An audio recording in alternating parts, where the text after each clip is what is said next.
Good morning.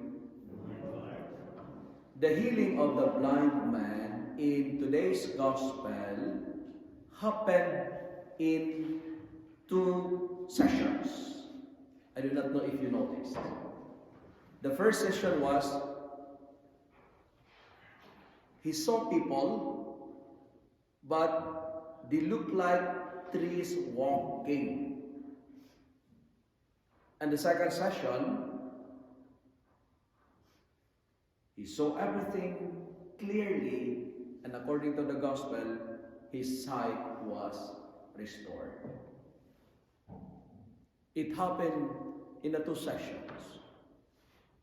Why? What's the gospel is trying to tell us this morning? Because we are reminded today that healing is a process. I say it again, healing is a process. We don't need to rush everything.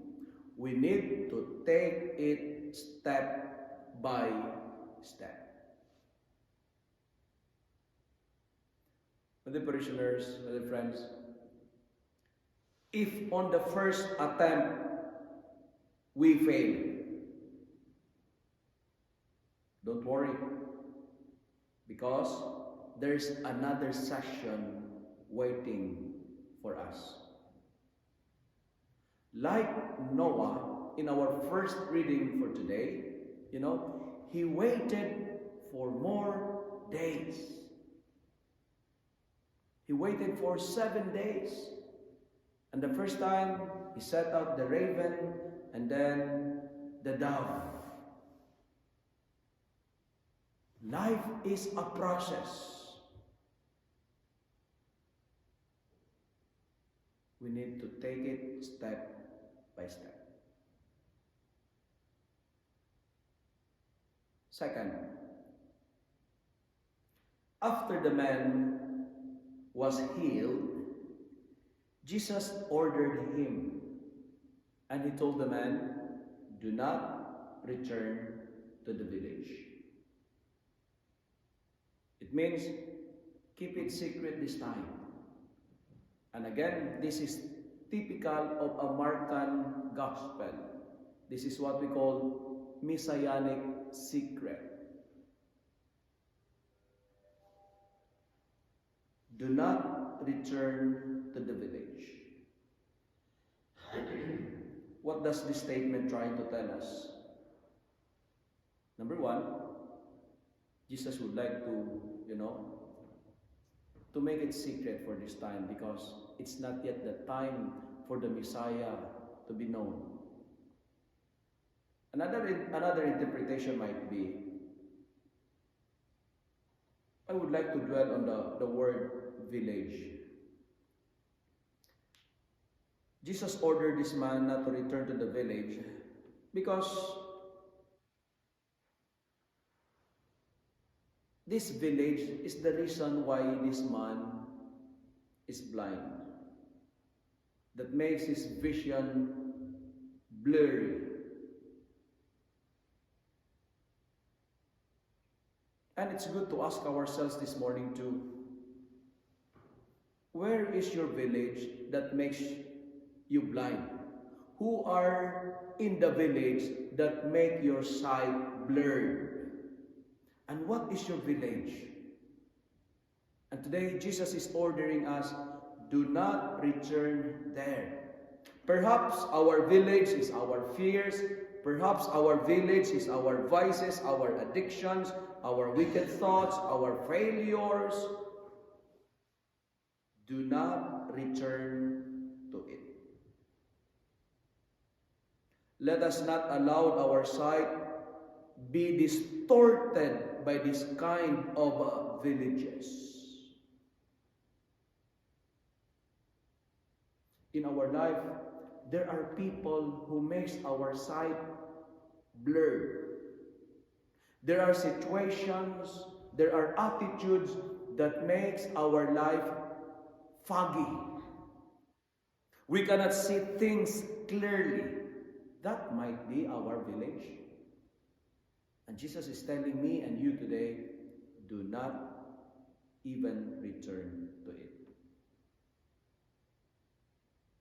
And finally, the blind man regained his sight because some people brought him to Jesus.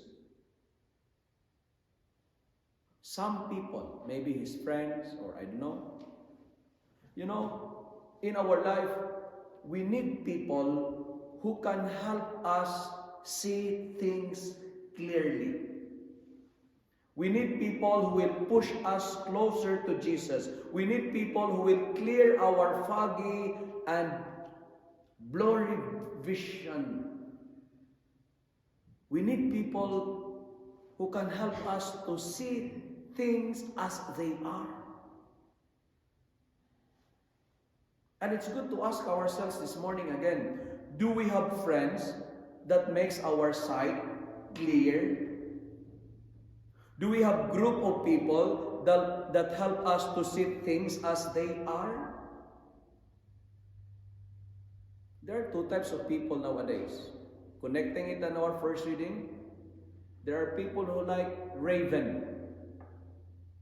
And there are like people who like dove. The raven did not return. Why? Because maybe it's busy feeding for itself.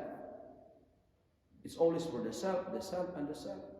But the dove returned to the ark to tell Noah that, hey, the flood subside. It's safe to go out. What kind of friends are we? Are we like a raven or are we like a dove? Do we help people to see things as they are? Or are we the reason that makes their vision blurred? True friends are those who help you see things as they are.